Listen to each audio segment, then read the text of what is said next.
Imagine being the best assassin on your college campus. You can hide in trash cans, climb buildings, stalk your targets, and eliminate them with a single shot from a paintball gun. But then you travel to Europe, you meet a beautiful, mysterious woman, and suddenly the game becomes real. The gunfire isn't paint. The people following you aren't students. And the object secretly planted in your backpack could get you killed. Long before Anthony Edwards became Goose in Top Gun or Dr. Mark Green on ER, he found himself trapped behind the Iron Curtain in one of the strangest combinations of college comedy, romantic adventure, and Cold War espionage ever released. So grab your passport, check your backpack, and whatever you do, don't trust a beautiful stranger at the cafe for crying out loud. Mhm. Today on Retro Life for You, we're talking about the 1985 movie Gotcha.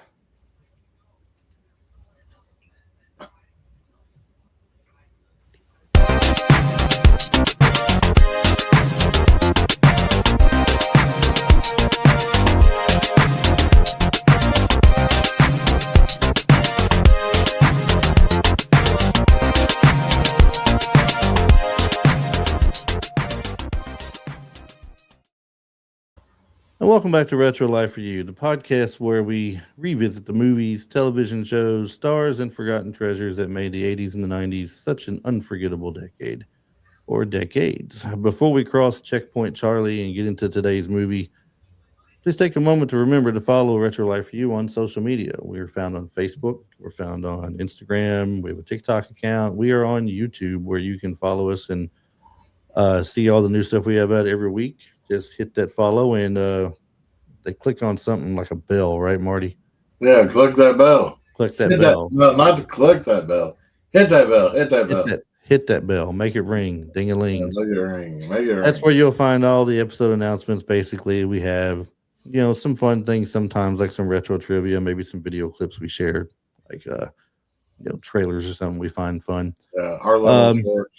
Plenty of memories from the greatest era of entertainment. And while you're on Instagram, be sure to check out the link in the bio and visit the t-shirt shop we have. Or you can just type in vintagevibesshop.com and see all the shirts we have to offer from there as well.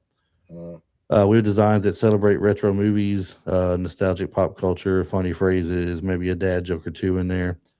The kind of references that follow children of the 80s and 90s will immediately recognize.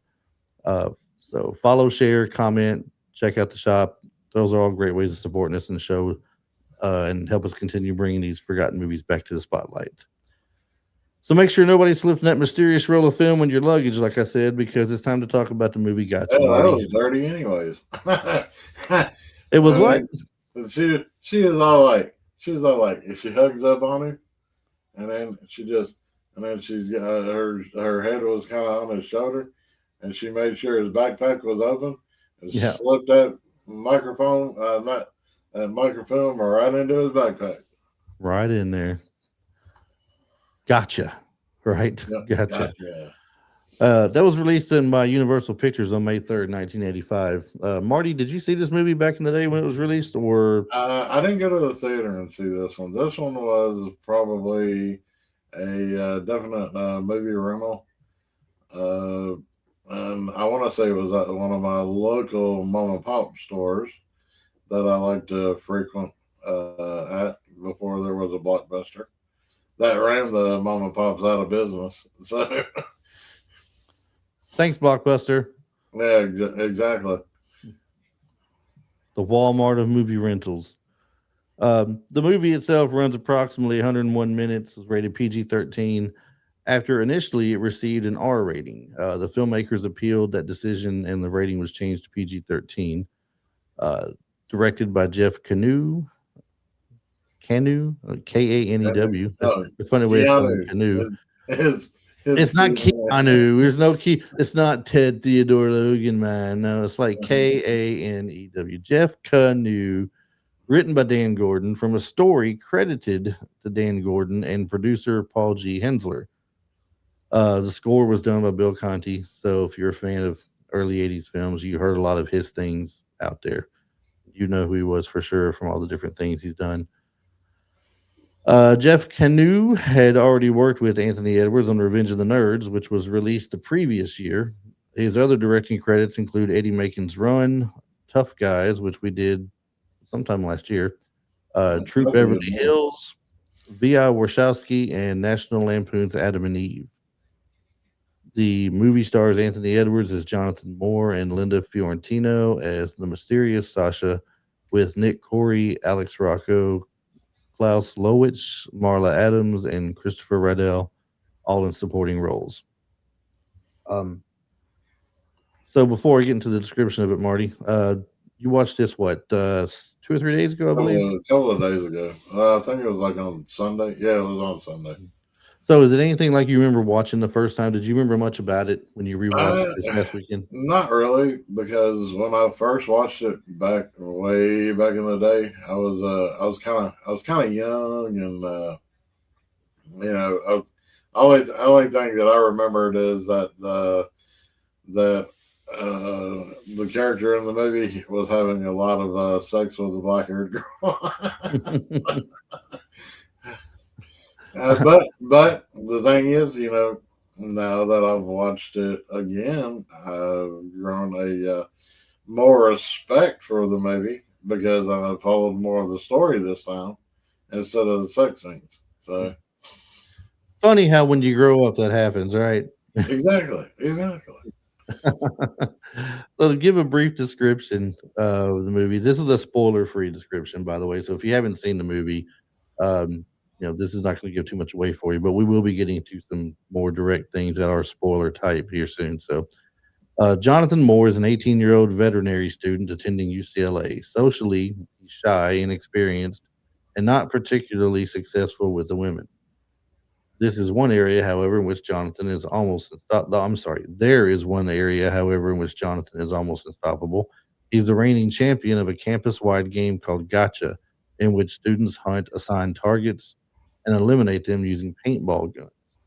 Jonathan treats the campus like his own private battlefield, creating elaborate hiding places and stalking his opponents with impressive skill. Uh, Jonathan and his like, mate Manolo. sorry. Like one of my favorite scenes was where he pops up out of the garbage can, and he's like, "Pop," and he's like, "Gotcha." Right, hiding everywhere. Yeah. So the Jonathan and his roommate Manolo travel to Paris for spring break. While Manolo is busy chasing women, Jonathan meets Sasha, an older, confident, and sophisticated woman who appears to be everything Jonathan is not. She quickly seduces him, and Jonathan abandons his original travel plans to follow her into West Berlin. No, it's Um, East Berlin. Remember, it's right here, East Berlin. well, they're going to West Berlin, but they go into East Berlin when they get Yeah, there. That yeah, was that was that's where the microfilm was. yeah, that was unexpected to him. He was expecting to just go to West Berlin and be done. Mhm. What begins as Jonathan's European fantasy soon become a dangerous Cold War nightmare. Sasha's hiding secrets, Soviet agents are following them, and Jonathan unknowingly becomes involved in an international intelligence operation. But back in California, Jonathan's family and the authorities think his story sounds ridiculous. So to survive, he must apply the skills he learned playing gotcha on campus to a game in which being eliminated could mean actually dying. Mhm. Um, yeah, the whole premise of the first few minutes of the movie is just the paintball game. The Yeah. Like you know the the first 8 to 10 minutes is just him moving around campus, just nailing these people left and right, just like yeah, wow. and then somebody hunting him at the end, and him getting away from it, basically, to where he Mhm. avoided the person looking for him. Can you imagine them trying to do that game today on a college campus? Yeah, that wouldn't work. No, no, no, no. How many? I'm in all seriousness. I mean, it's not a joke about school shootings or college campus shootings or anything like that. I'm Yeah, not. I'm not. I'm. as soon as you whip out one of them paint guns, it'd be like campus security would be surrounding you. Yeah, I mean, I'm not making light of anything like that, but can you imagine them chasing each other, one with a gun in the air as he's running, and he stops to shoot the target, and it's just a paint gun. But how do you Um, know that today's day and age? How would they know it's a paint gun? He's liable to get him shot down himself or something. exactly. I mean So that just explains that whole scene where the 8 and 10 minutes, the first beginning of the movie when he shoots at the guy that was running. Mm-hmm. and then it literally, like, when it hits him, it knocks him clean off of his feet, Yeah. and he's laying on the ground in the grass. And the blonde hair girl, she throws her hands up and she's all like, "Ah!" Yeah. Thinks he And got killed. yeah, and then she's like, "That guy just got killed right in front of me." And Is then, that the one where the paint got on her sweater? yeah, that's the one that the paint got on her sweater. So, and Which she's comes like, back "You around at the ruined end of my the movie. sweater, you creep."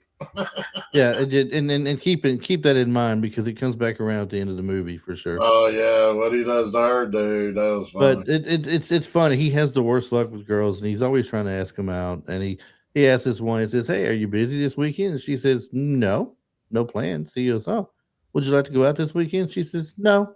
No, He's no, like, "So you're telling me you'd rather do nothing than go out with me?" yeah. Yeah, and then leaves. He's like, "Well, that's okay. I'm not really wanting to do anything anyway. I'm good. Thanks. Maybe next Mm, time." So yeah, back to the movie here. yeah. These are maybe a little bit more directed to the point of what happens in it. So some spoiler warnings, just in case you want to know. Spoiler warnings. The opening, as we said, of Gotcha feels like a fairly standard mid '80s college comedy. They run around campus with a paintball gun, hides in unlikely places, surprises his targets with his signature declaration, "Gotcha." The sequence establishes two different versions of Jonathan. Around women, he's nervous and unsure of himself. When he's playing the game, however, he's confident, resourceful, patient, and fearless. Yep. That contrast becomes the foundation of the movie. Jonathan and Manolo travel to Paris, hoping for the kind of romantic adventures that young men in 1980s comedies were always expecting to find in Europe. Jonathan meets Sasha in a cafe, and she appears to select him as much as he selects her. Oh, and that was funny when she comes up to the table, and then she's like, "Can I sit?" And he's like, "Yeah, yeah, yeah, sit," and Well, he then goes to her first. Remember, yeah, yeah, he goes to her first, and it's like I guess he feels like he strikes out or something, and then she comes over there, kind of laughing, and then wants to know could she sit with him, yeah. and And then and she was all like, I like how'd she wrote it? She was like, Weirgens. I like young men that not so hairy, not so hairy chest. Yeah, but this. And he's when he had told her he wasn't young, he was like 23. And then when she said she likes young people, it's like, well, I kind of lied. I'm 18. I have a Mhm, passport to prove it. And then she's like, mhm. and you have you like what they refer to as a Word, weirgin, a word, weirgin. He is a weirgin. a He weird, says he's like not too not too knowledgeable with confident the in the ladies. bed. He's like, oh no, 40, 50 times, and she's like, that's two lies. Don't bet to be a third. Word, yeah. But anyway, she basically what's going on here is she's basically setting. I don't want to say setting him up. She seems to like him really, but she needs a Mhm. cover, and he looks very innocent, and Exactly. that nobody will There's think like nothing there about it. isn't no more innocent than him. I mean, Right? like, Exactly. So she tells him she's a 24-year-old Czechoslovakian woman, but she's from the United States. She's mhm. worldly, mysterious, and completely in control of their relationship. Jonathan's so infatuated by her that when she travels to Berlin, he follows her, and the film kind of changes genre from there. It's no longer the Yeah, college, dude. Yeah, yeah, no like longer the college thing. This the bright college comedy becomes a little bit colder feel, and yeah, like real cold yeah. So we're because looking like at an espionage thriller now at this point at what's going on. mhm. Because like you said, they travel into West Berlin. Hmm. Everything's cool, but then when they're in the when they're in the cafe and they're drinking the big steins of beer and everything, and she says, my courier job has me picking up something in East Berlin. And Hmm. and then he's all like, well, I guess I'll go over there with you. And then he goes and talks to Manolo, and then Manolo's all like, you're going where? You're going to dude, you don't want to go over to East Berlin. You ain't coming back out of there. Yeah, not East Berlin. No, not at Yeah. that time for sure. So, and like you said, she tells me she works as a courier. She has to go collect a package. But she gives him specific instructions. If she tells him to meet her at Cafe Friedrichstrasse, it means he must leave East Berlin immediately. Uh-huh. Don't wait around for her. Naturally, the warning eventually becomes necessary. Things start getting deeper. She secretly retrieves a canister containing a roll of film and hides it in Jonathan's backpack, and he doesn't know that he has it, that he's become the courier now, or that Soviet agent Vlad is watching him as well. Uh-huh. When Sasha disappears and Jonathan realizes he's being followed, the awkward college student is forced to escape East Berlin on his own. The movie's central joke is also its central dramatic idea. Jonathan initially thinks international espionage operates like his college game, only gradually does he understand there are no harmless paint pellets and no friendly declaration of gotcha when the Yeah. game ends. So it was not funny though when he finally gets out of East Berlin. Dude, that was the best part. That was the best part. It's my favorite scene Yeah, in the movie. he asked the Was guy, "Well, was what does he he's ask him? like, Does he say is but, this America or is this West Berlin or?" well, no, he goes. He walks up to the MP that's at the guard post, Mhm. and he goes, am I back in on American soil? And then the MP goes, yeah, technically this is American soil. And he turns around and he goes, F you. F you. And then the MP's all like, and then when he starts to walk off, the MP's all like, I've been wanting to do that for 6 months. Right. So he basically has a little bit of trouble getting out of there at first. Yeah, He they strip search him. and but before he gets there, even you see the Russian guy Vlad who is trying to get the film. He chases Sasha through East Berlin, and she ends up losing him. And she meets up with her contact somewhere, and he tells her that they want him to use the boy. She has to use the Mhm. boy. She doesn't want to, but he says it's not a matter of what you want. You have to use the boy. So Yeah. now he's on the run, and it takes him a bit to get out of East Berlin. And like you said, they search everything else. They search his backpack. They strip search him, make sure he don't have nothing. Well, And then the only thing that helped him out at that point was where he had his dad's Nikon, is the camera, yeah, and he had already been taking pictures, of them where they were kind of playing around on the swings and stuff, right, and he hadn't got the film developed. And then that roll of film that was in his backpack just looked like another roll of film that he would find with the Nikon. So right. But little did he know he had it, and he took it back home with him. Yeah, so I don't remember whether he got back with Manolo and they left at the same time, or if it just shows him arriving back in the it states. it just basically shows him leaving. Well, it shows him arriving back in California on the airplane, and then he's basically uh, then he goes to his apartment, like his college apartment, and then from there he hops in his car and then goes to his mom and dad's house, and they think he's on drugs. He's still on that, He, But he what says was that he had to jump in the moat and well? First off, the father didn't want to loan him the camera. He didn't want him to go to Europe because it cost so much. And every time when he said no, he'd be like, "Mom," and she'd say, whatever the dad's name was, call him a name. He says, "Why is it?" He says, "Mom." You say whatever. I end up at a lot of money every time. exactly. Then he says, "Can I take your Nikon with me?" He goes, "Oh, your camera." He goes, "First off, it's a Nikon, and secondly, no, you cannot take my camera with you." And then he's like, "Mom," and she's like, No. "Sus." He's like, "Fine." So when he gets back, he gives him the camera, and he goes, "What water's falling out of it?" Right? Yeah, Looking he at his, what pops it happened to my open. He Nikon? pops it open, and then all of a sudden, all the water comes pouring out of it. He's like, It's "What happened to my Nikon?" He's like, "Oh, it got wet when I jumped into the moat." He's like, "You jumped into the what?" And basically, he tries to explain to his parents what happened. It felt like he was chased, he was shot at. Yeah, he Yeah, jumped in a and moat to get away. They think he's yeah, crazy. they Think thought he's he on was on drugs. They drugs. were like, "You're on drugs." He ultimately turns UCLA. Well, I mean, so I don't want. I'm kind of jumping ahead a little bit. Anyway, he gets out and about, and Manolo's back there. Obviously, he meets up with him, Hmm. but someone has ransacked his house. He's trying to call to find who he can talk to about this stuff. So he calls the FBI. They want nothing to do with it.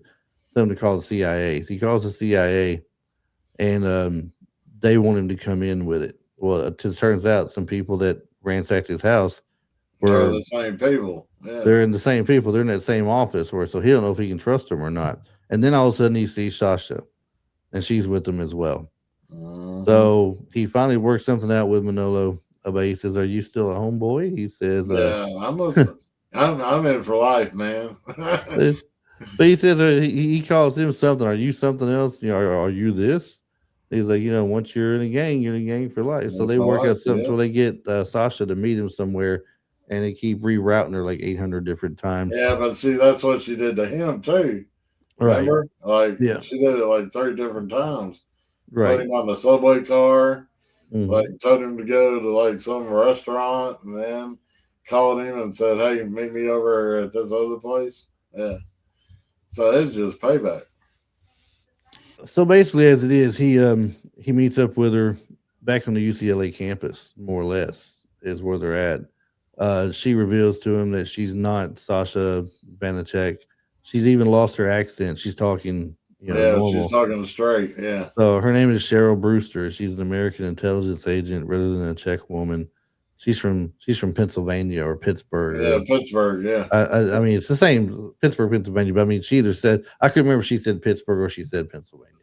I want to say Um, she said Pittsburgh. So so the movie's kind of coming full circle now. He's back at UCLA, back in his little home area where his game takes place, but they're still being chased by Vlad and his group of people.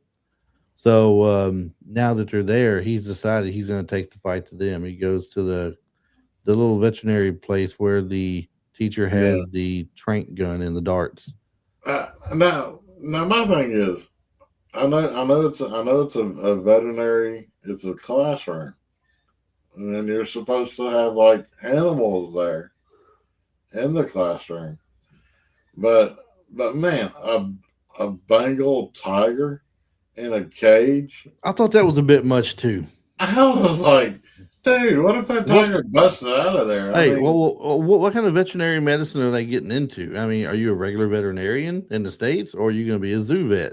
yeah, Uh, more it, likely it's probably a zoo vet. I mean, it didn't really tell the difference in it in the class, but you assume, what's happening and all. But this movie basically, we're at the point where it's come full circle. Now they finally he's back home. He's in the states. He's at he's at UCLA, his campus. It's his own ground. He knows the place like the back of his hand because of the game he plays with Gotcha. Hmm. He's got the trank gun now with the darts, and they're trying to get away. And he's taking these people out one by one. And every time he shoots them with a dart, he's like, "Gotcha, Gotcha, gotcha, gotcha." gotcha. So you kind of bring that back into perspective again.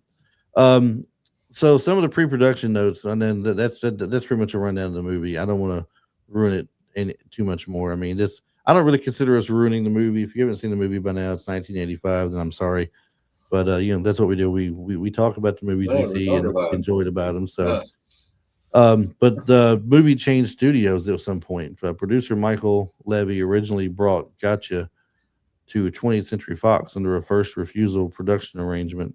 Following changes in leadership at Fox, the project went into turnaround. Universal executive Frank Price subsequently picked it up.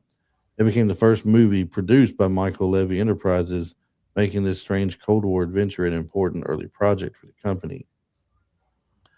Anthony Edwards, obviously not the romantic lead.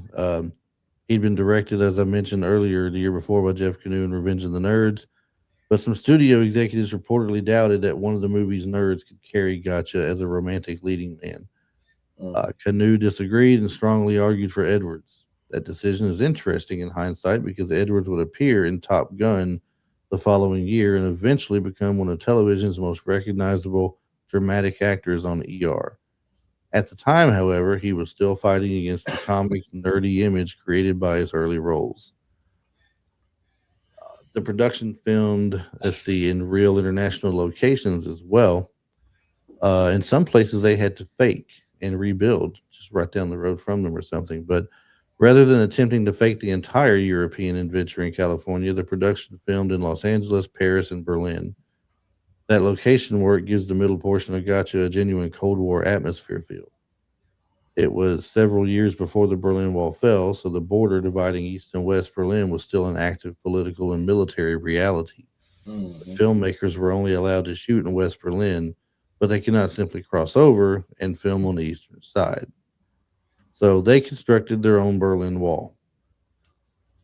The movie needed to show the bleak East German side of the Berlin Wall. The problem was that the production was filming from the West German side, which was covered in graffiti. The crew constructed an approximately 12-foot high replica of the wall, only about 10 feet from the real one. It was several hundred feet long and designed to resemble the stark, unmarked East German side. East German guards reportedly watched and photographed the production from across the real wall. The filmmakers had to frame shots carefully to avoid capturing those guards in the movie. Checkpoint Charlie was also recreated near the actual wall, and that proximity helped the film look convincing while reducing the amount of modern traffic that could interfere with filming.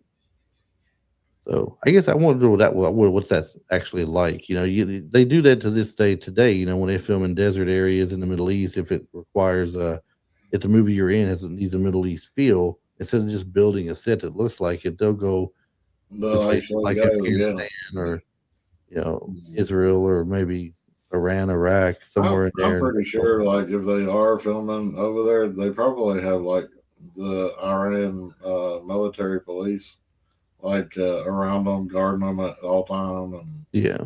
stuff like that. So, The canal sequence required East German permission, though. For the sequence in which Jonathan jumps into a canal while escaping, the filmmakers needed access to water controlled by East German authorities. The production submitted a request, expected difficulty, especially because another movie company had recently been denied similar access, but surprisingly, permission was granted almost immediately.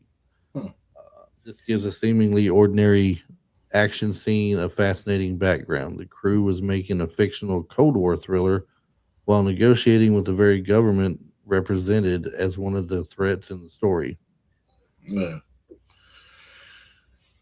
So, Well, I mean, it was mainly the Russians, like you said. It was Ivan, and his gang of other Russians, I guess, that were in like East Berlin. Yeah, but I mean, but like you said, I mean, they would have thought that they were going to get denied too. Actually, film that scene where Jonathan, where Anthony Edwards actually jumps into the water and then he's swimming across, and then Ivan is up there on the on.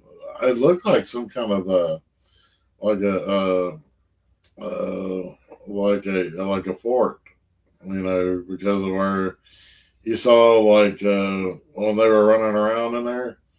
It was like you saw like some cannons that were sitting off to the side, and then when Jonathan jumps, you can literally see like when he's jumping down, you can see like where the brick wall was. You can see like cannons that were pointing out. So it must have been some kind of fort that was over in Berlin.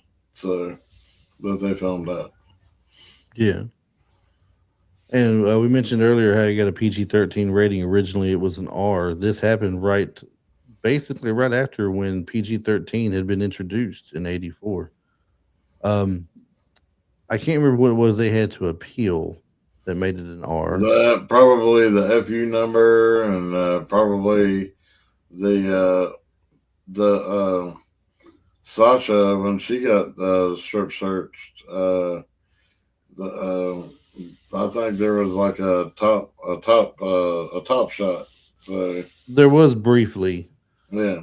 but that's stuff like that. Then was still getting a PG-13 ranking because or rating because it was quick, and you blink, you miss it. Uh-huh. So they would still do that. And plus, there was mild cursing.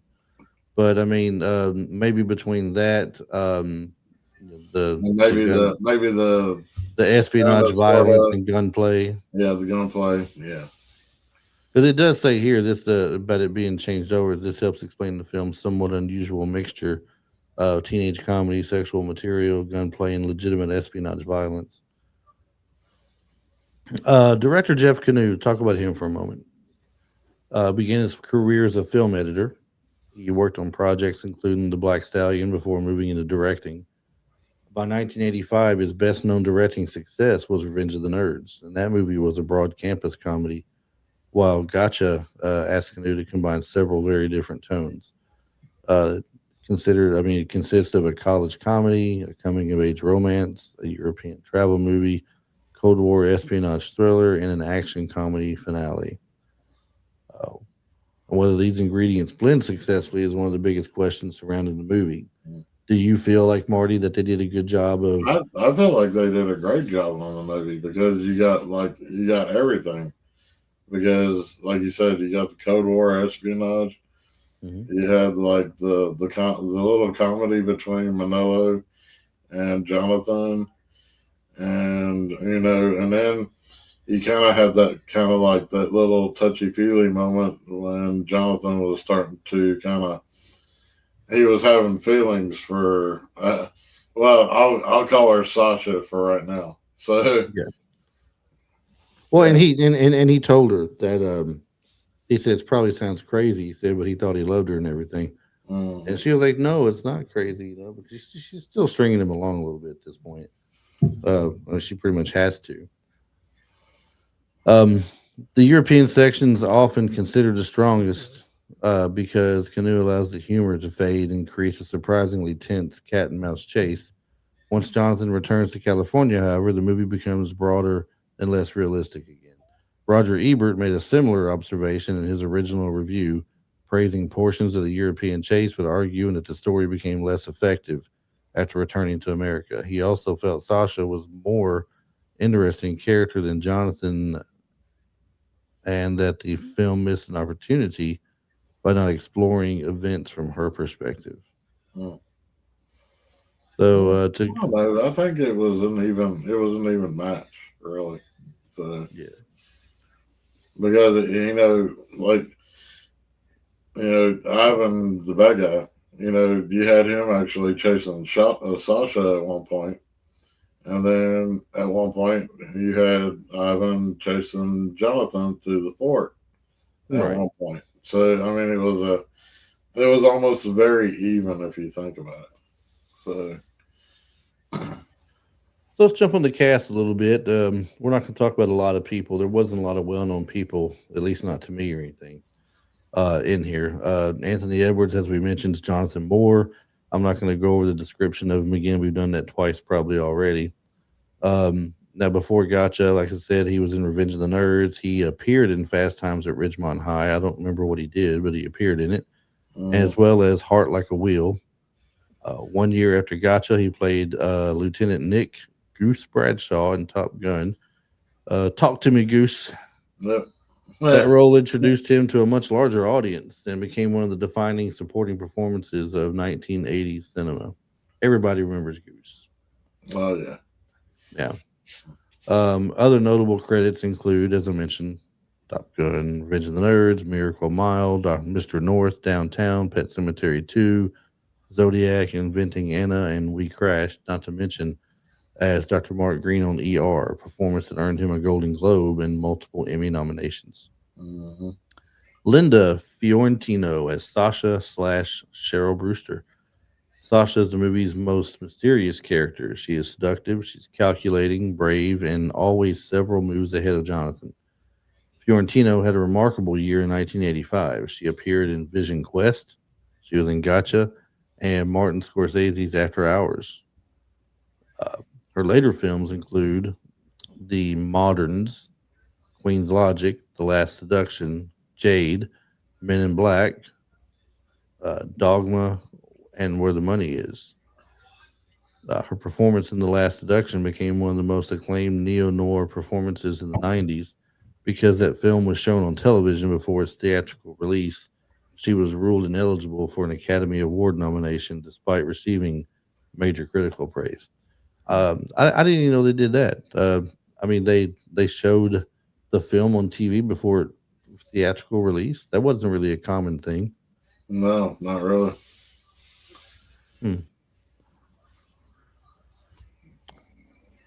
Well, during the theatrical release of Gotcha, she reportedly, Fiorentina was reportedly unavailable for promotional appearances, which limited the studio's ability to market one of the movie's most interesting characters. Nick Corey as Manolo. He's Jonathan's confident, enthusiastic roommate and traveling companion. Now, I asked you this the other day if you recognize him from anywhere else. I didn't, but you corrected me So, real fast, and then so, all of a sudden, so, when so you don't say said it it, yet. I was like, "Dude, Don't I say it can't yet. believe." I know. Don't say it yet because I'm gonna put it out there. Uh, for those of you who are watching and listening, pause this for a second after I pose this to you and see if you can legit think of where you've seen Manolo from. If you've watched this movie and you know the character we're speaking of, where is it you think you've seen him from? So I'll go ahead and say because you get your chance to pause and everything. um, he was a professional. Nick Corey was a professional name used at the time by the actor Sue Yasu Garcia. Horror fans will immediately recognize him as Rod Lane in the original 1984 Nightmare on Elm Street. He's the Yeah, one that gets Freddy. killed in the jail cell. Ah. uh-huh. His other credits include Nightmare on Elm Street, Wildcats, Traffic, Collateral Damage, We Were Soldiers, Along Come Polly, and The Lost City. A lot of great movies there. Uh-huh. He largely disappears into, or he largely disappears once Jonathan follows Sasha to Berlin, but his comic personality helps establish the movie's lighter opening tone. Alex Rocco as Al Moore. This was Jonathan's dad. It's an icon, not a camera. Yeah, it's Um, not a camera. Rocco had one of Hollywood's most recognizable voices and is best remembered as Mo Green in The Godfather. Mhm. His lengthy career also included The Friends of Eddie Coyle, The Stuntman, Facts of Life, the famous Teddy Z, Get Shorty, That Thing You Do, A Bug's Life, and The Simpsons. Rocco won an Emmy for his performance on a sitcom, The Famous Teddy Z. Then we have Marla Adams, no relation that I know of, as Maria Moore. Marla Adams plays Jonathan's mother. She appeared in the films and television programs including Splendor in the Grass, The Love Boat, Happy Days, Days of Our Lives, The Young and the Restless. Soap opera audiences know her best as Dina Abbott Mergeron on The Young and the Restless. She eventually received a daytime Emmy for the role. And Marty, I know you're jealous. That's what your dream is, right? You want to be a soap opera Oh no. lead soap opera guy. No. Nah, I wanna actually star. I wanna actually star in the new Friday the 13th prequel series that the Paramount's putting together. Uh huh. Uh huh. All right, so now we got Vlad. Klaus Lowitz as Vlad. German actor Klaus Lowitz plays Vlad, the Soviet operative pursuing Jonathan. Lowitz had an extensive European career and worked several times with acclaimed German director Rainer Werner Fassbinder. His credits include World on the Wire, The Marriage of Maria Braun, Crosses of Iron, Firefox, Oh, yeah, that's right. He was in Firefox yeah, with Golden, yeah. The Odessa File, and Boys from Brazil.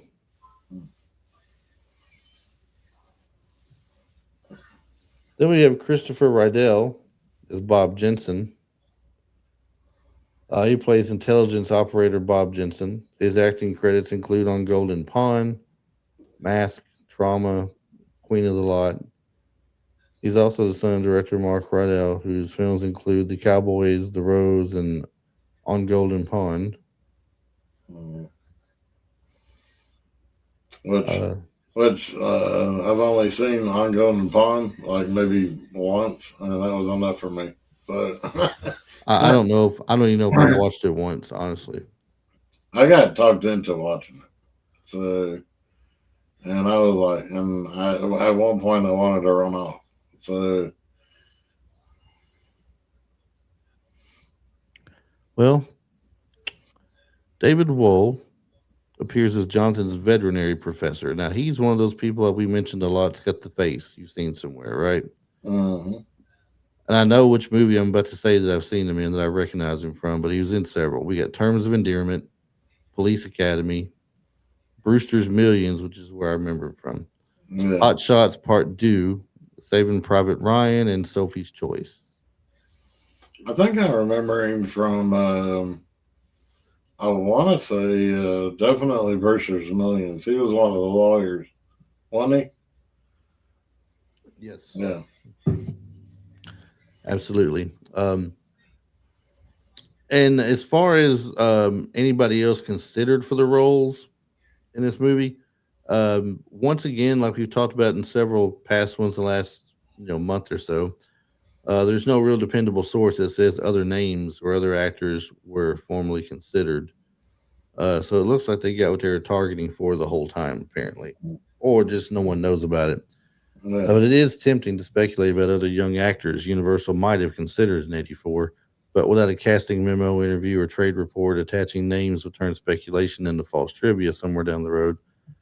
And the documented casting controversy is therefore more meaningful than a Yeah, invented but list of almost made it. the thing is, could you see, the director came off of directing Revenge of the Nerds. Could you see, I'm thinking, is it David Carradine? David Carradine that was in Revenge of the Nerds? Um, Or is it Robert Carradine? oh, Robert Carradine was the one that was in Kung Fu, wasn't it? Uh, is it maybe it might be David Carradine, but could you see him as the Jonathan Moore character? Like that was like I'm like no, no, Yeah, I don't know so much about that myself. no. Or even Booger. Oh, definitely not Booger. No, definitely not. Definitely not. Mm, Um, let's see here. Where are we at? I lost my space for a second. yeah, throw you off. I know. Box office performance. Gotcha opened in 1,218 theaters on May 3rd of 85.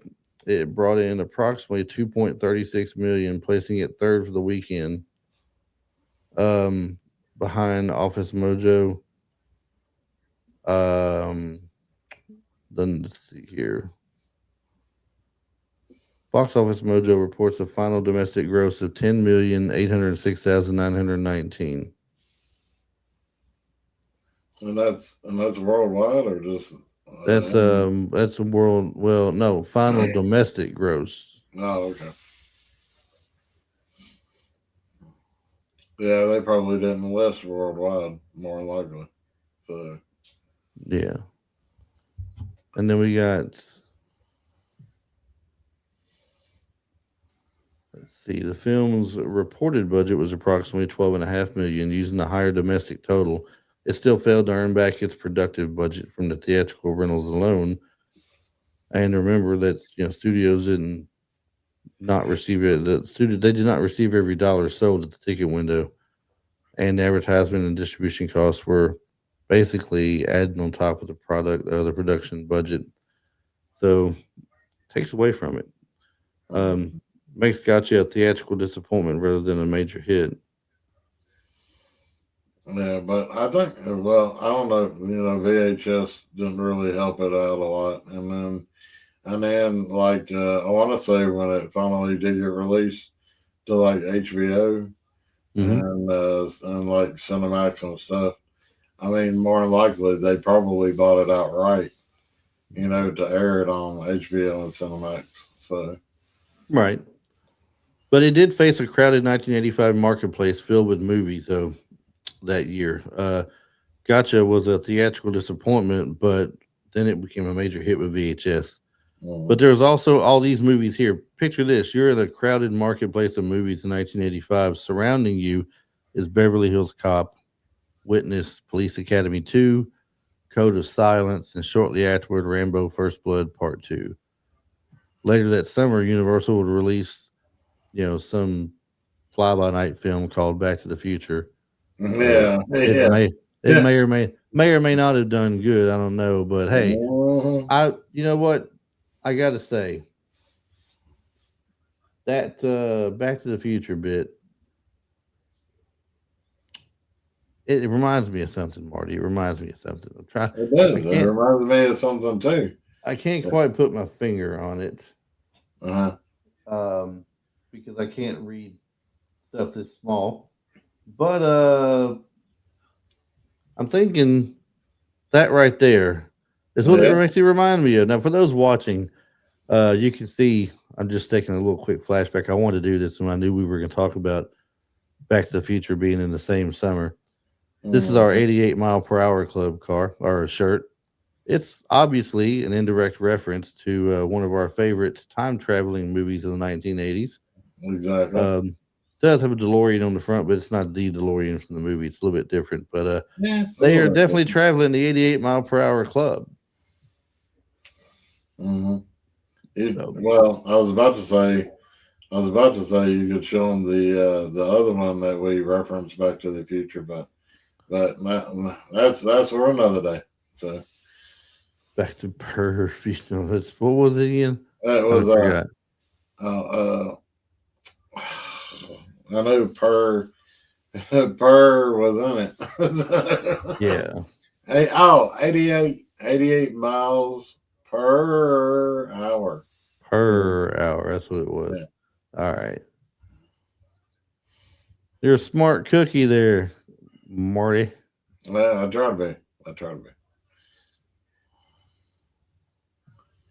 All right. How did it perform on VHS? Well, this is where the movie's history became less precise. Gotcha was released on VHS through MCA Home Video and became familiar to many viewers through video stores, cable television, and late night broadcasts. Retrospective coverage frequently describes it as a VHS era rental store staple. For example, Zeke Films Blu ray review characterizes it as a former VHS mainstay. However, I've kind of never hard. seen It's this kind movie of on hard to the. know, huh? I've never seen this movie on Blu-ray or DVD or released that way. Yeah, I don't think I have either. I haven't looked for it, but I mean, don't mean it's not there. Yeah. Um,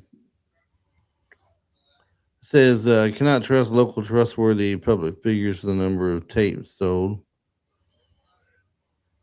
Um, so it could be a misleading claim about being a VHS hit and how many it made, but the majority of them, I say, is probably kind of legit. Hmm. The movie's most accurate conclusion is this, though.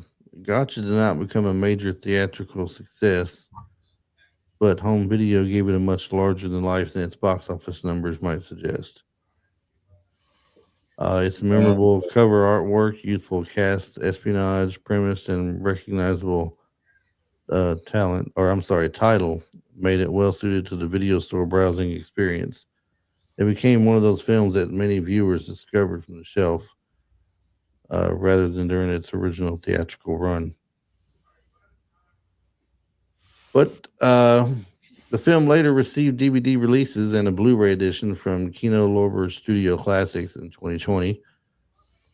Okay, Yep. I might actually have to find that one because I like to add it to my library. So Yep. Yep.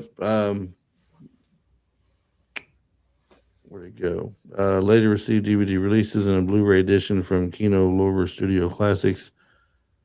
helping introduce another generation of cult film followers.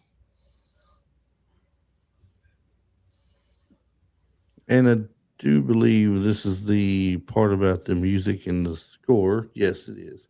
The score was composed by Bill Conti, the composer behind the music for Rocky, The Karate Kid, For Your Eyes Only, The Right Stuff, and numerous other films. The soundtrack is very much a product of 1985. The title song, Gotcha, was performed by Teresa Bazar, one half of the British pop duo Dollar. The Mm. movie also featured musical or music associated with artists such as Nick Kershaw, Frankie Goes to Hollywood, Uh-huh. um, Yeah. Giuffria is the name of the Giuffria. Giuffria. I don't know if I'm wrong. Come correct me. Um, Frankie Goes to Hollywood's Relax and Two Tribes fit the movie particularly well. Relax matches the youthful European adventure, while the Two Tribes carries the Cold War tension that was central to its area. Uh-huh. And then the whole the one part that we forgot to talk about was when he was when I think it was literally like after Jonathan. Oh, it was after Jonathan was shot at and then went swimming in the moat. He comes up out of the water and then he runs into the Hmm. punk guys. Remember, Yeah. it was the two guys and the girl that was in that crazy looking graffitied small van, and then he was telling them, he was all like, I'm being shot at, I'm being hunted," and then they were like, "Far out, man." Far out, dude. And then that one dude was all like, and then he was all like, get in, we'll help you." And then, and what checkpoint were they going across? I know they were going They across. called it Checkpoint Charlie. That's what they were Yeah, calling it checkpoint earlier. Charlie. But but that was hilarious because it was like he was like they're gonna know they're gonna capture me right here, and then that one girl was looking at him, and she was all like, don't sweat it, you're here, we'll take care of it." And dude, that was I want to say that's my favorite part in the movie is literally where they come to the checkpoint, and then the old boy was all like, "Passports," and then he grabs that one guy's passport and he puts it up to him, and that one the guy that was driving, he's all like, he turns over and he smiles at him real big, and then he walks around to the front, and then he looks at the other guy, and then he smiles too. And he looks at the passport, and then the van door is already slid open, and then the girl she has to lift her hair up to see her face, and then he's all like, "Is that anybody else in here?" And then and then Hmm. and then and then the girl goes, "Yeah, I got the guy just woke up here," and he's like, "Passport," and Jonathan gives him his passport, and you see Jonathan on the passport, the picture, and he says, and he's all like, "Lean forward, I cannot see you." Man, he leans forward, and he's all like, his hair is all poked up, like in a mohawk, and he's wearing eyeliner and Right. Went to like the I punk rock band. was like, that part had me cracking up. And then the German guy was all like, he looks at the picture, looks at him, and he's like, "Here, take it back." Um, some fun trivia, real quick. Anthony Edwards and Jeff Canoe had just made Revenge of the Nerds, as I said. Gotcha reunited them after 1 year being apart. There was even a visual callback during the veterinary class sequence. A student can be seen wearing an Alpha Beta sweatshirt connected to the fraternity from the Revenge of the Nerds. Mm-hmm. Um, That was it, probably when the football came through the window and he hit the floor. yeah, it captured a real life campus craze at the time. of I guess it would be. Let's see how to explain this.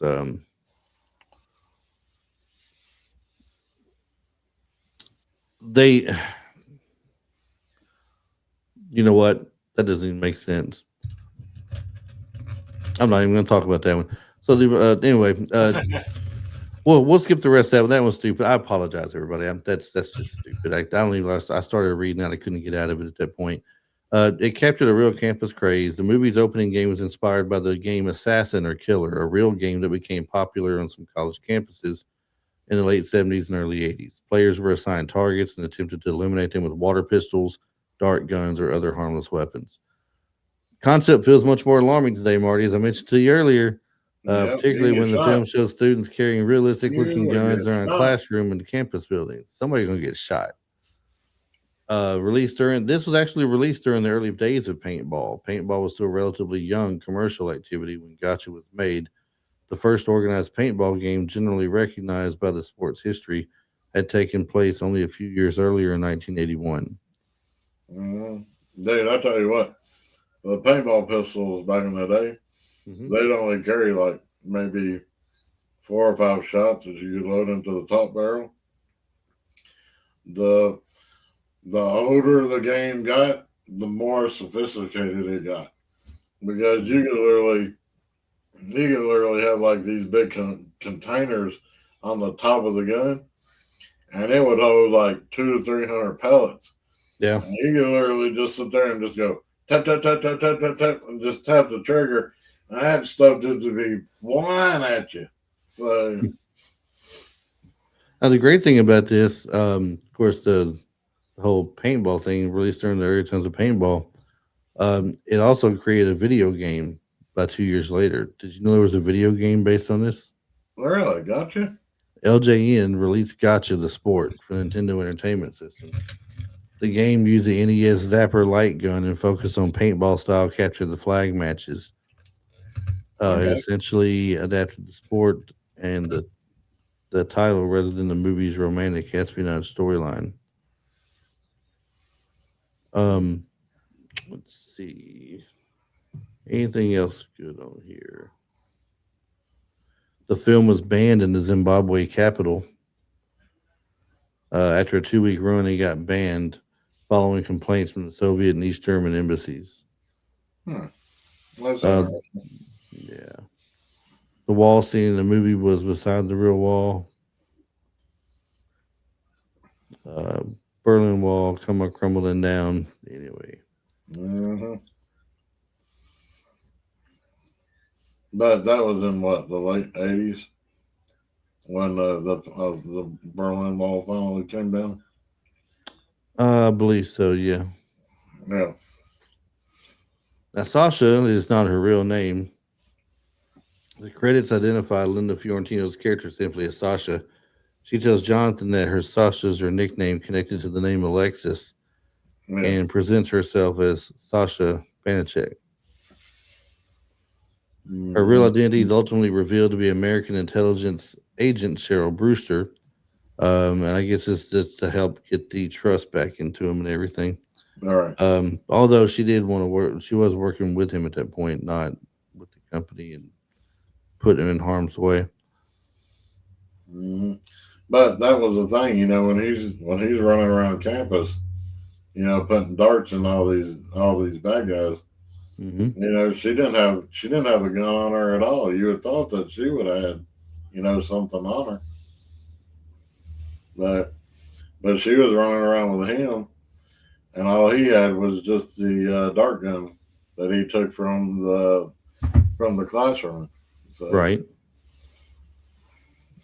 Well, let's see here. We're getting toward the end of the episode here. I'm going to do a couple other quick things and we'll start wrapping things up here. Um,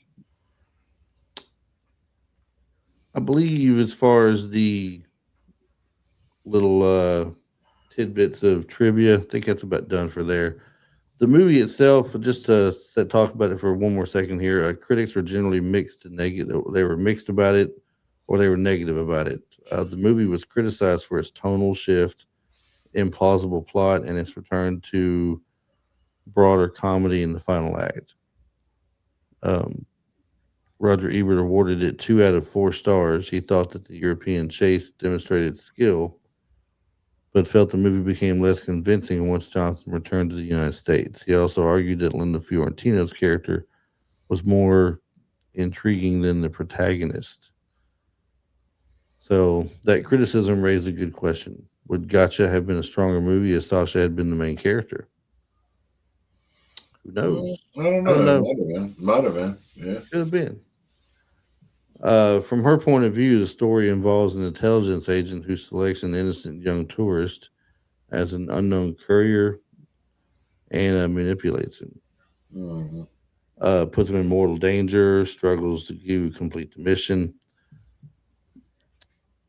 It could have been a lot darker than what it was. Yeah. It Yeah. wouldn't have been Yeah. much holding it back or anything. Yeah. Because I mean, there, like, there could have been a lot more people that got, like killed in the movie. Besides, I think just like what one person, I think, and that was when it was at the fort, and then and then the woman's talking to Jonathan, basically saying, you got a package for me, and then he answered the strudel, the What's strudel. what is this? He said Yeah, she's all strudel. like, "What's this?" And he's all strudel, and she's like, "No, that ain't what I'm wanting." And then she starts to say it, and he gets shot in the back. So Well, let's go ahead and start wrapping things up a bit. I'm gonna give some final thoughts on here, but before I do, Marty, what is your final take on the film? my final take on the film is that after not seeing this movie for a good long time, I actually really thoroughly enjoyed watching this movie again, especially as an adult rather than a teenager, because I got a better perspective out of it. Right. So, Definitely a good movie. I agree with you on that. Gotcha is not a perfectly balanced movie. It tries to be a little bit too much, I think, at times. College comedy, romantic fantasy, travel adventure, spy thriller. Sometimes within the same like within the same 10-minute stretch, it's changed that many times. mhm. But it does capture Anthony Edwards just before Top Gun, Linda Fiorentino at the beginning of an unusual career, Berlin while the wall still divided the city, and paintball while it was still a strange new phenomenon. Its theatrical performance was disappointing, and there's no solid evidence that it become a major VHS sales or a rental blockbuster.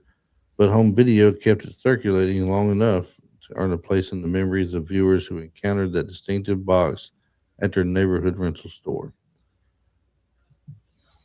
For some people, Gotcha will be too silly to work as a spy movie and too serious to work as a comedy. Now, that line, we were talking, Marty, you and I, about what movies to do this month. We're like, well, we thought about Gotcha a few weeks back, right? Mhm. And then we're like, well, hey, then we can go get the movie, say, Spies Like Us. You know, Which is a comedy. Yeah. we could always look at that later on, and Mhm. that's a comedy for sure, straight up comedy. Yeah. This has some comedic points to it, but it's not a comedy itself. But it's got so much to it, it's just hard not to like it, right?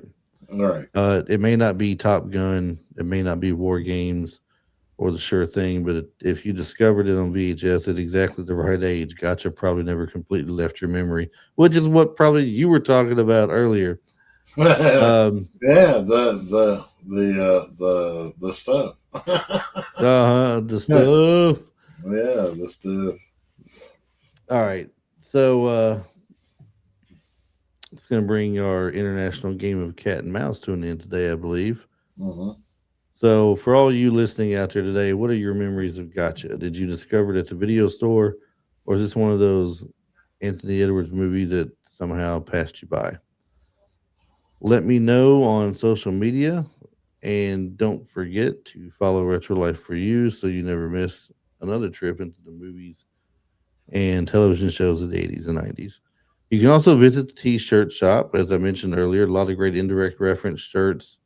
And matter of fact, while we're watching here, Let's just take a look at a couple. That's one of our funny shirts. Too young to retire, too poor to quit, too fat to strip. There's our 88 mile per hour again. There's making memories 1 mile at a time. You recognize the station wagon. They're on a little holiday road trip, I guess you could say.